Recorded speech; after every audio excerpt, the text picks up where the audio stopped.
할렐루야. 오늘도 주회전에 나오신 여러분에게 하나님의 은혜가 함께 하시길 소망합니다. 가는 날이 장날입니다. 가는 날이 장날이에요. 위 목사님께서 이렇게 안식년 가시고 저희들 예배 순서가 정해져서 오늘 예배를 준비하면서 제 마음속으로 잘해야 되겠다. 뭘 잘할까요? 염색도 하고 이발도 하고 말씀을 묵상하면서 잘 준비해야 되겠다. 우리 찬양대도 혹시 이렇게 솔로 하면 미용실 가나요? 그런데 준비하는 중에 지난주 수요일부터 목이 이렇게 간질간질 했습니다. 병원에 잘 안 가는데 약 먹고 빨리 나와서 주일까지는 하여튼 꾀꼬리 같은 목소리로 내가 단에 서야지, 약도 먹고 병원도 가고 했는데 이 모양이 되었습니다. 우리 성도님들께 불편한 목소리로 말씀을 전하게 되어 송구스러운 말씀 드립니다. 그런데 그럼에도 한 가지 감사한 깨달음이 있었습니다. 하나님께 맡기자. 우리 장로님 기도하셨잖아요. 우리 성도님들의 마음이 옥토가 되게 해 주십시오. 인간의 부족함, 황 목사의 부족함은 다 감추어 주시고 우리 성도님들의 심령 가운데 이 시간 꼭 필요한 하나님의 음성이 하나님을 통해서 여러분에게 선포될 줄 믿습니다. 그러면서 생각했어요. 야, 내가 방향을 잘못 잡았구나. 예배 준비한다고 이거 염색하고 이발할 게 아닌데, 하나님께 매달려서 더 기도했어야 되는데 하나님이 방향을 올바로 잡으라고 목을 이렇게 하신 게 아닐까 생각을 해봤습니다. 제가 초등학교 6학년 때 2키였습니다. 제 키가 초등학교 6학년 때 딱 2키였어요. 그래서 저는 앞으로 거인이 될 줄 알았어요. 한 3m 클 줄 알았는데, 그래서 운동회 때 달리기를 하면 그때도 이렇게 뚱뚱했어요. 달리기를 하면 항상 맨 뒤쪽에서 이제 마지막으로 뛰는데 제 옆에는 누가 있느냐면 저만큼 키가 큰 친구들이, 한 사람은 청군 계주 대표, 한 사람은 백군 계주 대표, 그 두 계주 대표하고 제가 뛰는 거예요. 달리기 하는 친구들 중에 제일 잘하는 친구들인데 하필 그 사이에서 항상 제가 뛰는 겁니다. 항상 저는 4등, 5등인데 6학년 가을운동회 때 제가 몇 등 했을까요? 하나님의 은혜로 1등을 했어요. 제가. 비결이 뭔가 하면 50m는 그냥 막 달려가고요, 나머지 50m는 굴렁쇠를 굴리고 가야 되는 거예요. 그래서 제 앞에 막 달려갔던 친구들이 이 굴렁쇠 연습을 잘 못해가지고 달려가고 있는 저한테 거꾸로 막 달려오는 거예요. 잘 됐다. 그러고 제가 기분 좋게 처음이자 마지막으로 계주 선수들과 뛰어가지고 1등을 해보았습니다. 무슨 말씀을 드리고자 하냐면 방향을 잘 지켜야 한다는 겁니다. 우리의 인생이 빨리 가는 것도 참 중요하고 멀리 가는 것도 참 중요한데, 더 중요한 것은 조금 느리더라도, 한꺼번에 많이 못 간다 할지라도 가야 할 방향으로 올바로 나아가야 한다는 사실입니다. 그리고 그것은 우리의 삶뿐만 아니라 우리의 믿음도 마찬가지라는 사실입니다. 종종 성도님들과 대화를 하다 보면 그런 말씀들을 하세요. 목사님, 저 진짜 열심히 살려고 애쓰는데 진짜 새벽부터 나가서 일하고 밤늦게까지 일하고 진짜 그래도 내가 예수 믿는 거 안 쉬려고 일부 예배 드리고 막 그렇게 발버둥 치면서 사는데 왜 이렇게 제 인생은 계속 힘들까요? 왜 제 삶은 좀 나아지지 않을까요? 내 비슷한 친구들, 다른 권사님들 보면 다 걱정 없이 사는 것 같은데 왜 제 인생만 이렇게 힘들까요? 그런데 여러분, 우리의 인생 가운데 발버둥 치며 열심히 사는 것보다 더 중요한 게 있다는 거예요. 하나님을 만나는 겁니다. 하나님과 함께 살아가는 거예요.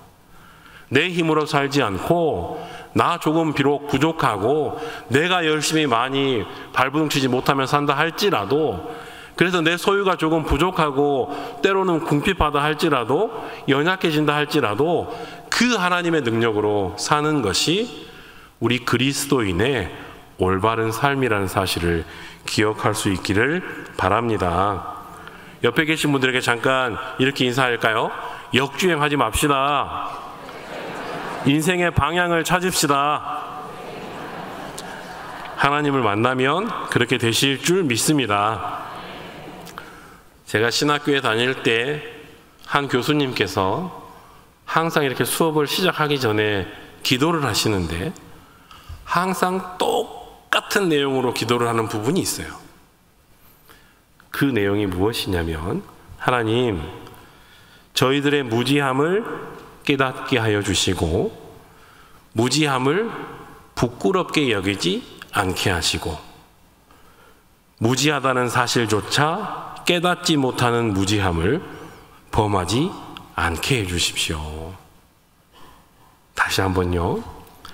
저희들의 무지함을 깨닫게 하여 주시고 무지하다는 사실을 부끄럽게 여기지 않게 하시고 무지하다는 사실조차 깨닫지 못하는 무지함을 범하지 않게 해주십시오.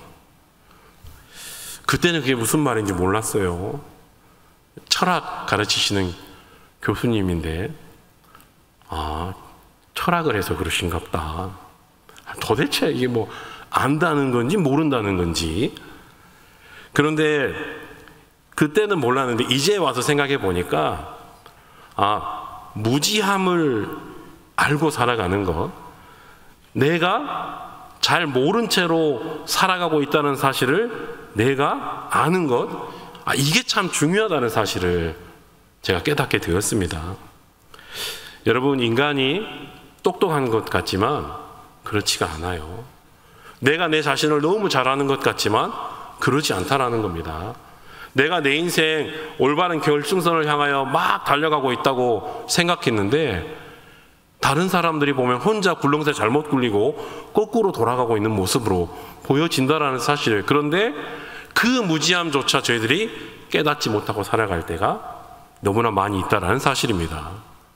여러분, 우리가 우리의 무지함을 알아야만 하나님을 믿을 수 있다라는 사실이에요. 나는 모르는데 하나님은 아신다. 나는 알지 못하지만 하나님께서는 다 알고 계신다.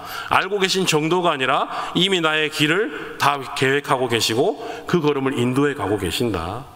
나는 모르는데, 그렇기 때문에 우리가 그 하나님을 믿고 의지하며 살아갈 수 있다는 사실입니다. 저와 여러분이 우리의 무지함을 깨닫고 살아갈 수 있게 되기를 바랍니다. 그리고 우리가 그렇게 무지함을 알게 될 때 전적으로 하나님 앞에 순종할 수 있다는 사실입니다. 만약에 우리가 너무 많이 알고 있다면 하나님 앞에 순종하기가 어려울 거예요. 그거 아닌데요, 하나님. 그렇게 가면 안 되는데요. 제가 공부해 봐서 아는데, 내가 박사학위도 땄는데 그거 아닙니다, 하나님. 우리의 생각이 앞서서 하나님 앞에 순종하지 못한다는 사실이에요. 그런데 우리가 무지하기 때문에 우리는 하나님의 말씀에 순종할 수 있고 우리를 이끌어 가시는 그 하나님을 따라갈 수 있다는 사실입니다. 오늘 우리가 살펴보고 있는 이 사도행전도 사실은 그런 사람들의 책이에요. 사도행전이면 사도들의 행적이 담긴 책입니다. 사도라고 하면 예수님의 가르침을 받았던 12제자를 비롯하여 예수님께 직접 가르침을 받았던 당대의 유망한 신학자들입니다. 그들의 이 행적이 어떠한가? 무지한 사람들의 순종에 대한 내용입니다. 그들이 하나님 앞에 많은 가르침을 받고 예수님께 복음을 전파받고 그리고 예수님의 어떤 사역들을 직접 다 목격했지만 그들이 똑똑해서 사도가 되고 이 행적들을 남긴 것이 아니라 그럼에도 불구하고 그들이 무지했기 때문에 예수님께 순종했고 하나님의 말씀에 순종했다. 오늘 우리가 보는 10장의 말씀도 베드로와 고넬료라는 사람이 등장하는데 그 사람이 인간적으로 보면 대단한 사람들이에요. 그러나 그들의 오늘 모습을 보면 그들의 무지함으로 하나님 앞에 순종해 나가는 모습을 보게 됩니다. 오늘 말씀의 내용이 이렇습니다. 가이사랴에 살고 있는 로마의 한 백부장 고넬료라는 사람이 등장합니다. 이 고넬료가 하루는 기도를 하다가 환상 가운데 하나님의 사자를 보게 됩니다. 그 사자가 그러는 거예요.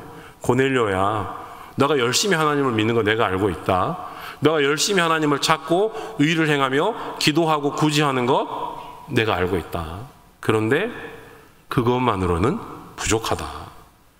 요빠에 사람을 보내어 거기에 있는 베드로라는 사람을 청해다가 말씀을 들어라. 그 말씀을 듣고 고넬료가 자신의 사람들을 보내어 베드로를 청하게 됩니다. 그들이 베드로에게 거의 도착했을 즈음 베드로도 역시 그곳에서 기도하고 있었습니다. 그리고 동일하게 환상으로 보여주셨어요. 베드로가 이렇게 기도를 하는 중에 하늘에서 큰 그릇이 내려오는데 거기에 뭐 4발 달린 짐승도 있고 이렇게 먹지 못할 것 같은 부정해 보이는 음식들이 있는 겁니다. 그런데 음성이 들리는 거예요. 그것들을 먹어라. 아니요. 이거 하나님 못 먹을 것 같습니다. 먹어서는 안 될 것 같습니다. 부정한 것 같은데요. 먹어라. 한 번 더, 3번 그렇게 권면할 때 베드로가 거절하자 이런 음성이 들립니다. 하나님께서 깨끗해졌다라고 하는 걸 네가 더럽다고 하지 마라. 이미 하나님께서 깨끗하다고 만들어 놓으신 것을 네가 부정하다, 속되다고 판단하지 마라. 그리고 그때 고넬료의 사람들이 도착합니다. 그리고 그 다음날 그 고넬료의 사람들과 함께 이 베드로가 고넬료의 집으로 향하게 됩니다. 고넬료의 집에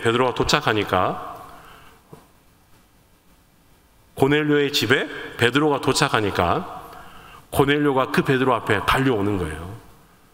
로마의 백부장입니다. 로마 군사 100명을 지금 로마가 유대를 지배하고 있는 시대예요. 그 지배하는 군인들 100명을 다스리는 사람이에요. 그런데 그 고넬료가 한낱 유대인에 불과한 그 베드로 앞에 엎드려 절을 했다라는 거예요. 그러니까 베드로가 그러지 마시라고 일어나시라고. 그리고 왜 나를 불렀는지 물어봅니다. 그랬더니 고넬료가 환상 중에 하나님이 당신을 청하라고 했습니다. 당신의 말씀을 들으라고 했습니다. 그래서 베드로가 하나님의 말씀을 전합니다. 그렇게 하나님의 말씀을 전하는 중에 고넬료와 그의 친구들과 친척들이 그 자리에 있던 모든 이방인들이 성령을 받게 됩니다. 뜨겁게 방언을 하고 찬양을 하고 그렇게 그들에게 세례를 베풀었다. 오늘 우리가 읽은 이 10장의 말씀이 그런 내용입니다. 오늘 이 사건을 통해서 하나님께서 저희들에게 들려주시는 교훈을 저와 여러분이 깨닫게 될 수 있기를 바랍니다. 말씀을 한 절씩 볼 텐데 먼저 24절입니다. 24절 같이 한번 읽어볼까요? 시작. 이튿날 가이사랴에 들어가니 고넬료가 그의 친척과 가까운 친구들을 모아 기다리더니. 아멘. 여러분, 고넬료는 가이사랴에 베드로가 도착하기도 전에, 아니 요빠라는 곳에서 출발했다는 연락도 받기 전에 사실은 이 베드로가 요빠에 있는지 없는지도 모릅니다. 그냥 환상을 듣고 거기에 순종해서 사람을 보냈는데 이 베드로가 과연 있는지 없는지, 그리고 내 부탁을 들어서 올지 말지 알지 못하는 상황이에요. 그럼에도 불구하고 그 말씀을 믿고 그 말씀을 듣기 위해서 자기뿐만 아니라 자기의 모든 친지들과 친구들까지 다 초청해서 지금 집에 모아놨다라는 거예요. 언제 올지도 모르는데 지금 기다리고 있다라는 겁니다. 더군다나 이 베드로는 아직 고넬료가 검증을 못 해본 사람이에요. 하나님이 불러서 그 말씀을 청해서 들어봐라 했는데 과연 그 사람이 정말로 은혜로운 하나님의 말씀을 선포하는 사람인지 아니면 와서 중언부언하는지 전혀 담보되지 않는 그런 상황이에요. 그럼에도 불구하고 이 고넬료가 하나님의 말씀 앞에 순종하고 그리고 그 말씀을 믿고 그 친구들을 다 불러 모았다라는 사실입니다. 그리고 그때 베드로가 도착하였는데 25절, 26절 말씀에 보면 고넬료가 그의 발 앞에 엎드려 절했다. 여러분, 고넬료가 명색이 지금 로마의 백부장이에요. 우리나라의 역사로 비유를 해본다면 고넬료는 현재 지금 우리가 일본 식민 지배를 받을 때 일본의 군사 100명을 거느리고 있는 장교입니다. 그 사람이 지금 한국 땅을 통치하고 있는데 그 일본 장교가 한국에 있는 지금 우리가 지배를 하고 있는 이 민족의 한 사람에게 가서 엎드려 절을 했다라는 겁니다. 그 모습을 보면서 이 고넬료가 얼마나 하나님을 지금 사모하고 있었는지 저희들이 생각해 보게 된다는 거예요. 저희가 종종 성도님들 댁으로 신방을 가면 많은 성도님들을 만나 뵙지만 특별히 연세가 지긋하신 어르신들께서 그 방의 상석을 꼭 저희 목회자들 보고 앉으라는 거예요. 식사를 하실 때도 저희가 먹어야 드시겠다는 거예요. 저희는 그렇지가 않은데 집사님이 드셔야 우리가 먹는데 꼭 그렇게 저희들을 상석에 앉히시고 어른으로 이렇게 예우를 하신다라는 겁니다. 물론 목회자에 대한 인간적인 배려도 있으시겠지만 말씀을 들어보면 그렇습니다.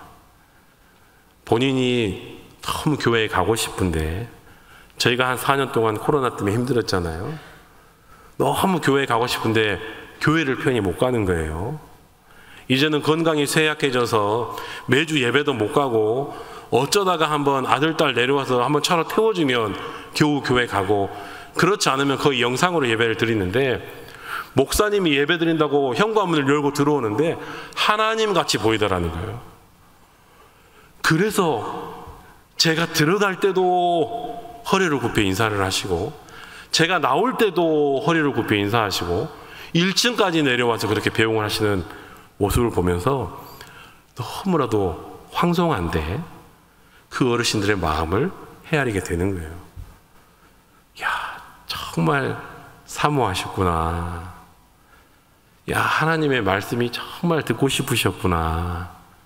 마치 오늘 고넬료처럼 그가 너무나 하나님을 경외하고 하나님을 사랑하고 시시때때로 늘 기도하고 구제하는 삶을 살았는데 이제 사도를 통해서 정말로 그 하나님의 살아계신 말씀을 듣게 된다고 하니 그 베드로가 들어오는데 하나님처럼 보이지 않았을까?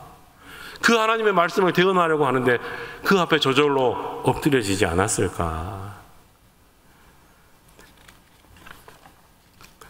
여러분, 고넬료가 사실은 그 앞에서 거들먹거리려고 하면 얼마든지 거들먹거릴 수 있는 사람이에요. 지금 본인의 위치가 그렇습니다. 자기 친구들, 가족들 다 이렇게 모아놓고 그 앞에서 봤지? 저 베드로가 누구야? 예수님의 수제자 아니야. 사도들 중에 수석 사도입니다. 그 수석 사도도 내가 오라고 하면 온다. 내가 사람들 보니 당장 오는 거 봐. 교만할 수 있다라는 거예요. 그러나 이 고넬료가 그렇게 하지 않고 하나님을 대하듯이 그 베드로 앞에 겸손히 나가는 모습을 기억하시기 바랍니다. 그리고 그때 그 대접을 받는 베드로가 어떻게 하는가? 그래요. 아유, 그렇게까지 안 해도 되는데, 그러지 않아요. 너스레를 떨지 않습니다. 어떻게 이렇게 한국말처럼 번역을 해놨을까요? 일어나세요. 나도 사람이요. 저희들이 딱 쓰는 표현 아닙니까? 이보시오, 왜 그러세요? 나도 같은 사람, 나 하나님 아니요. 나한테 그러면 안 되는 거예요.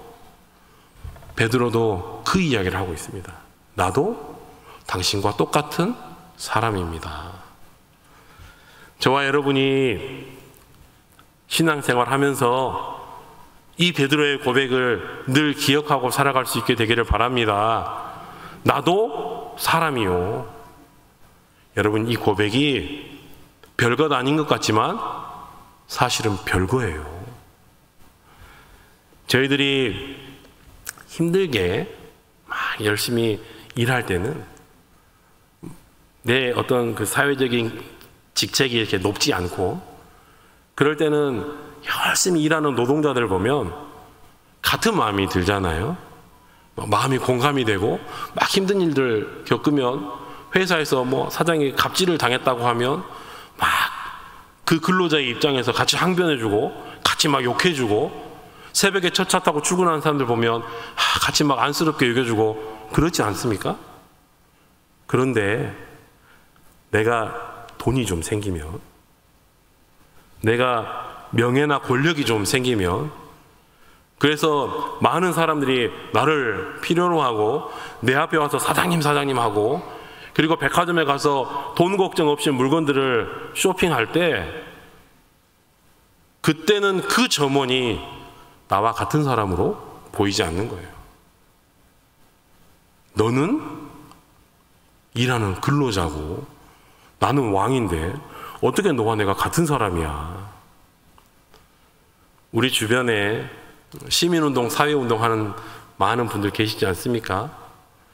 같이 막 열심히 운동할 때, 막 데모도 하고 민주화 투쟁할 때 그렇게 같은 마음으로 우리 같은 사람이었는데, 그러다가 정치를 하고 시의회에, 도의회에, 국회에 높은 자리에 올라가면 같은 사람이 안 되는 거예요. 같은 사람으로 여기질 않습니다. 자기들 스스로 느낀다라는 거예요. 내가 그렇게 목이 뻣뻣해지는 사람을 보면서 나는 저렇게 안 해야지 했는데, 정작 그 자리에 가니까 하루하루 다르게 달라지는 제 자신을 자기 스스로 발견하게 된다는 겁니다. 여러분, 교회도 마찬가지예요. 교회도 목사님들, 어느 목사님이 문제가 아니고, 목사님들도 힘들게 목회하다 보면 막 개척해가지고 열심히 미자립 해서 목회할 때는 다 막 같이 열심히 하는데, 교회가 부흥하고 커지고 예배당을 짓고 유명세를 타고 유튜브에서 막 구독자들이 늘어나고, 그러다 노회에서 큰 일을 맡고 교단총회에서 큰 일을 맡고 한국 기독교의 대표 자리에 맡으면 착각에 빠지는 거예요. 내가 사람인가? 하나님인가? 이렇게 많은 사람들이 나를 저렇게 좋아해 주는데, 내가 말씀을 전할 때마다 저렇게 많은 사람들이 아멘 아멘 하는데, 모두가 내 앞에 달려와서 목사님 하는데, 나 이 정도면 하나님 노릇해도 되는 거 아닌가? 이런 착각에 빠진다라는 겁니다. 그리고 그러다가 저희들의 영혼이 바람에 나는 겨와 같이 한 줌에 날아가 버리고 마는 헛된 인생이 될 수 있다는 사실을 저와 여러분이 기억할 수 있기를 바랍니다. 교회 안에서 살림을 맡아 하시는 우리 교회의 많은 직분자분들도 오늘 이 베드로의 고백, 나도 사람입니다, 나도 같은 사람입니다, 이 고백을 늘 기억하셔야 됩니다. 교회 안에서 일하다 보면 밑에서 일하다가 나중에 부장이 될 수도 있고 위원장이 될 수도 있어요. 또 열심히 신앙생활 하다 보니까 항존직 투표해서 안수 집사님이 될 수도 있고 권사님, 장로님이 될 수도 있어요. 그런데 그렇게 내 교회 안에서 직분이 무거워질수록 더욱 겸손해져야지. 우리가 다 같은 한 성도라고, 우리 베들교회 다 한 식구라고 그런 생각을 해야지. 무슨 소리야, 나는 결제하는 사람인데 어떻게 내가 너희들하고 같아? 내가 교구 목사인데 무슨 내가 쓰레기를 주워? 나는 양복 입고 이렇게 점잖게 있는 거지. 이렇게 교만해지는 순간 우리의 영혼은 하나님 앞에 날아가고 만다라는 사실입니다. 원하기는 저와 여러분이 겸손함으로 하나님의 복음을 대할 수 있게 되기를 바랍니다. 27절에서 29절의 말씀을 보면 베드로가 그런 이야기를 해요. 내가 유대인으로서 이방인의 집에 들어가서는 안 된다. 그게 사실은 율법입니다. 유대인들이 이방인의 집에 들어가는 건 금기사항이에요. 오늘 그러니까 이 베드로가 고넬료의 집에 들어오는 건 해서는 사실은 안 되는 일이라는 겁니다. 왜냐하면 유대인들은 이방인을 사람으로 취급하지 않았기 때문입니다. 같은 사람으로 여기지 않았어요. 짐승처럼 여겼습니다. 집에서 기르는 가축처럼 생각을 했다라는 거예요. 그렇기 때문에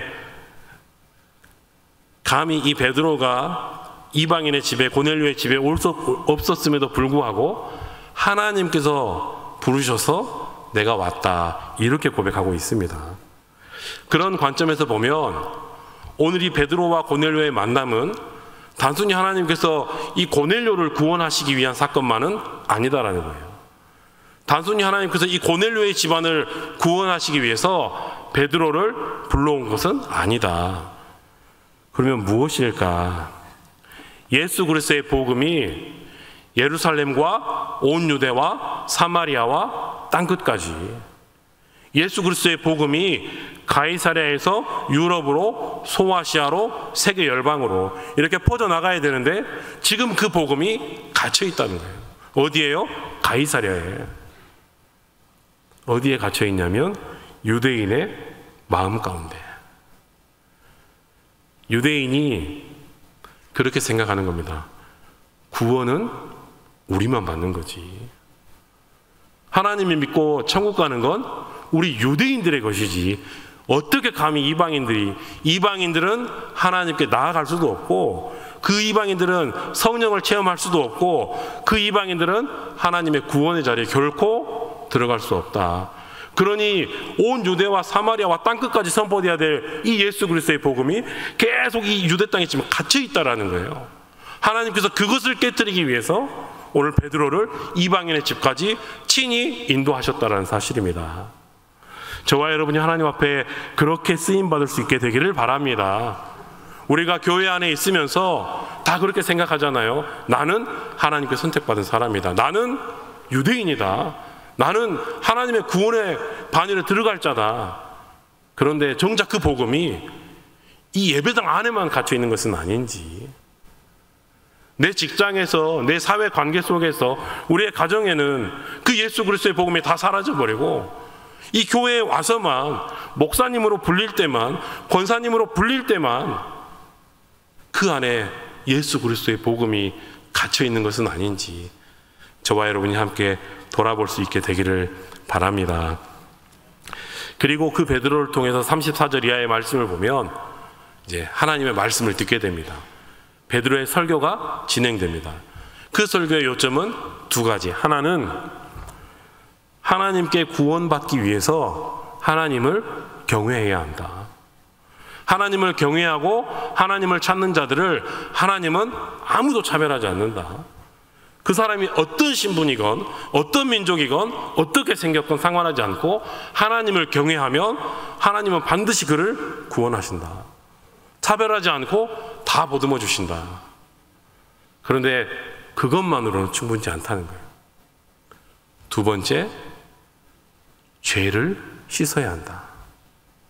우리가 하나님 앞에 구원받기 위해서 우리의 죄를 씻어야 하는데 그 죄를 어떻게 씻는가? 예수 그리스도의 복음으로, 이 땅에 화평의 복음으로 오신 그 예수 그리스도를 믿음으로 말미암아, 그 예수님의 십자가로 말미암아 우리의 죄가 씻겨진다. 고넬료가 지금까지 첫 번째 조건은 너무 잘 감당하고 있었습니다.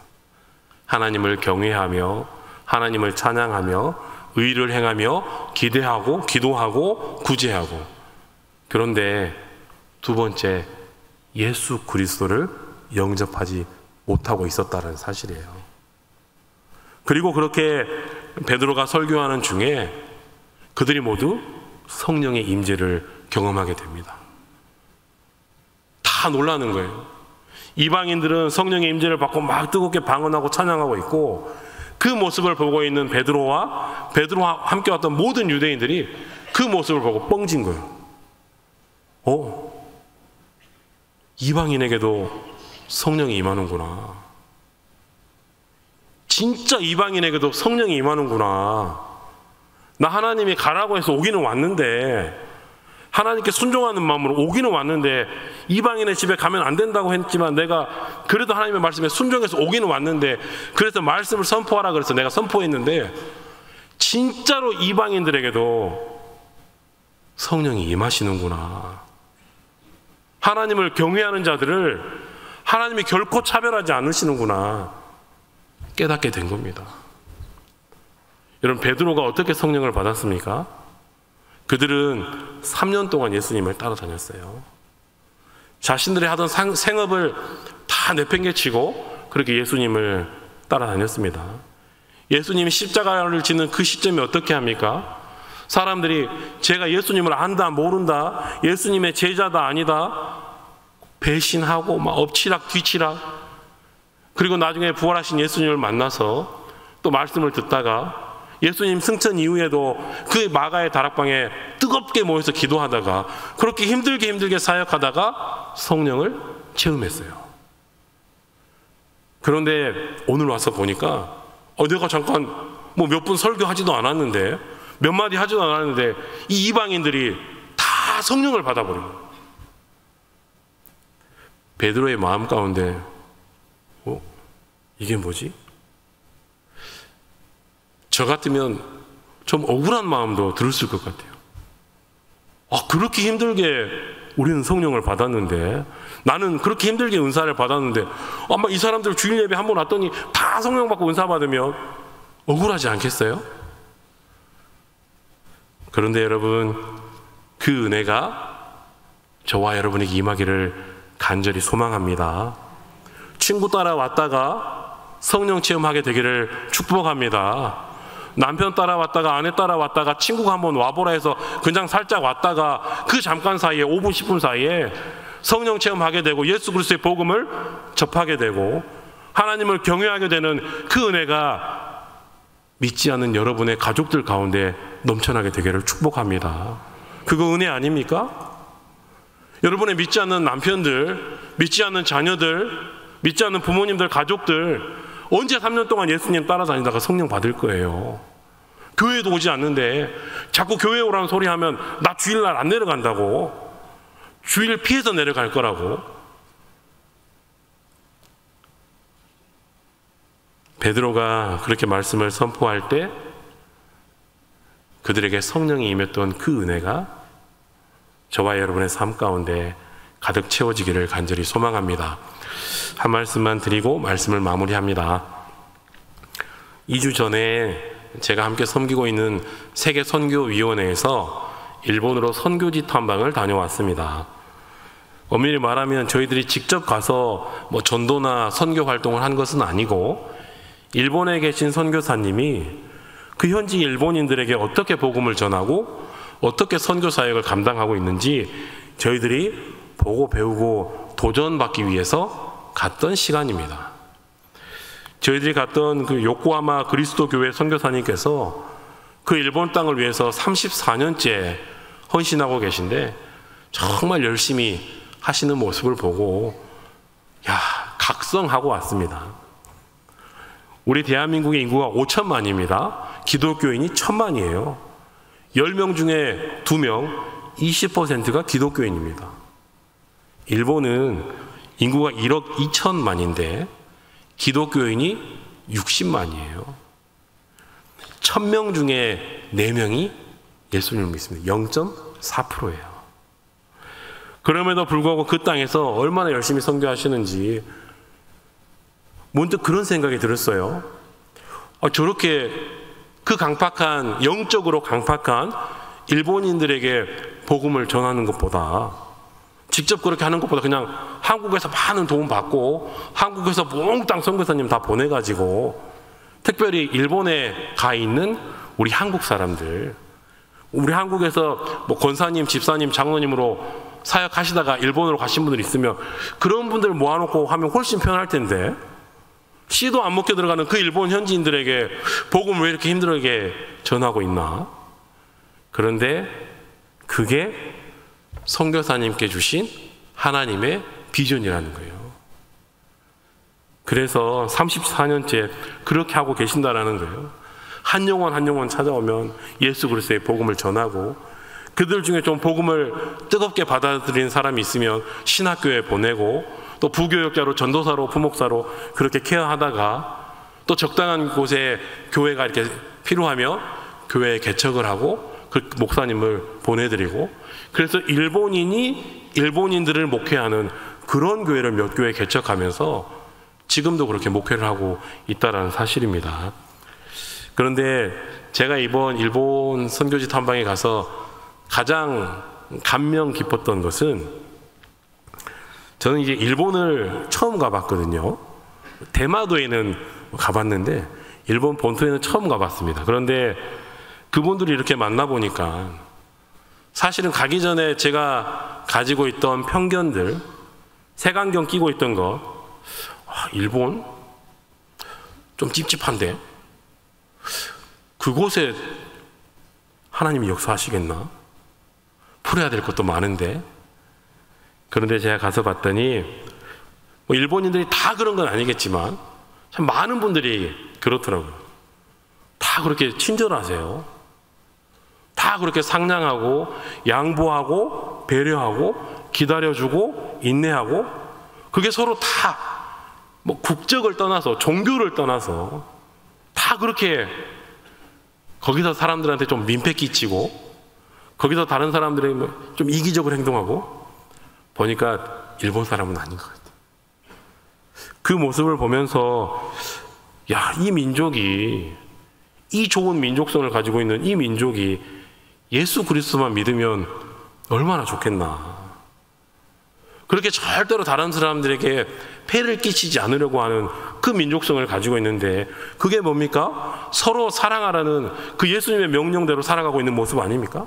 서로 참아주고 기다려주고 화내지 않고 웃어주고 반겨주는 그런 삶을 살고 있으면서도 예수 그리스도를 알지 못해서 구원받지 못하는 건 너무 억울하다. 그래서 선교 대원들과 함께 그런 기도를 했었어요. 하나님이 좋은 민족성에 예수 그리스도가 더해지게 해주십시오. 정치적으로 풀어야 할 것들이 있고 역사적으로 민감한 것들이 있지만, 그것은 그것들을 담당하는 정치인들에게 맡겨놓고 우리는 또 한국에 돌아가서 이 땅의 복음화를 위해서 이 민족이 예수 그리스도를 영접하게 해달라고 기도해야 되겠다. 그런 마음을 품고 돌아왔습니다. 여러분, 오늘 이 사건은 유대인들에게 갇혀있던 예수 그리스도의 복음이 이방인들에게로 확장되는 사건입니다. 그리고 세계 열방으로 퍼져나가는 첫 사건이 되는 겁니다. 그리고 그 복음은 어떻게 확장되는가? 고넬료와 이 베드로의 모습처럼 겸손할 때, 나의 지위와 상관없이, 내가 가진 소유와 상관없이 겸손할 때, 그리고 내가 비록 알지 못하지만 하나님의 그 말씀 앞에 순종할 때, 그 예수 그리스도의 복음이 확장될 수 있다라는 사실입니다.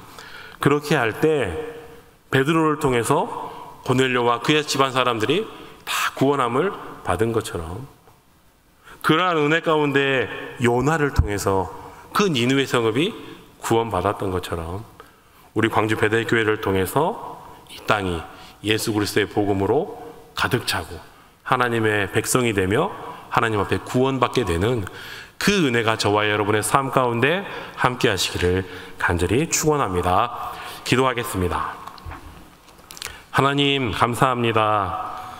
오늘도 저희들을 주의 전으로 불러주시고 주님을 예배할 수 있도록 자녀 삼아 주심에 감사를 드립니다.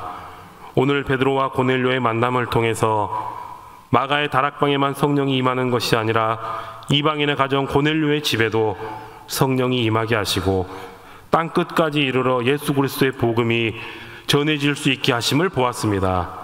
하나님, 저희들이 모인 오늘 이곳에서도 마가의 다락방처럼 고넬료의 집처럼 하나님의 성령이 부어지게 하여 주시고 저희 모두에게 성령의 역사하심이 나타나게 하옵소서.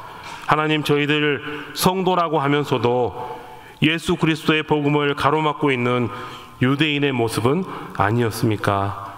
구원받았다 하면서도 교만과 우월감에 사로잡혀 있지는 않았습니까?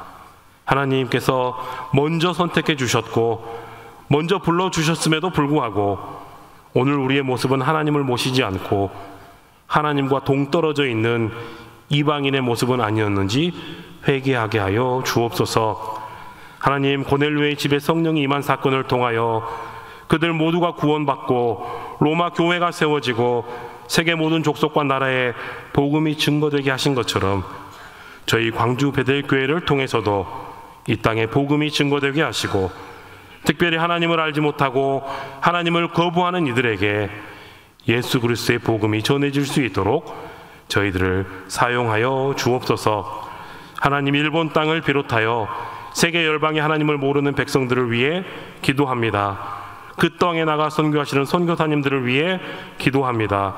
하나님, 그 생명의 사역을 지켜주시고 너무나도 어렵고 곤고하지만 그 사역을 통하여 생명의 열매가 맺혀지게 하여 주옵소서. 내일부터 새로운 한 주간을 시작합니다. 주님께서 지켜주시고 동행하여 주셔서 저희들 이번 한 주간도 주님께서 기뻐하시는 삶을, 복된 삶을 살아갈 수 있도록 인도하여 주옵소서. 예수님의 이름으로 기도하옵나이다. 아멘.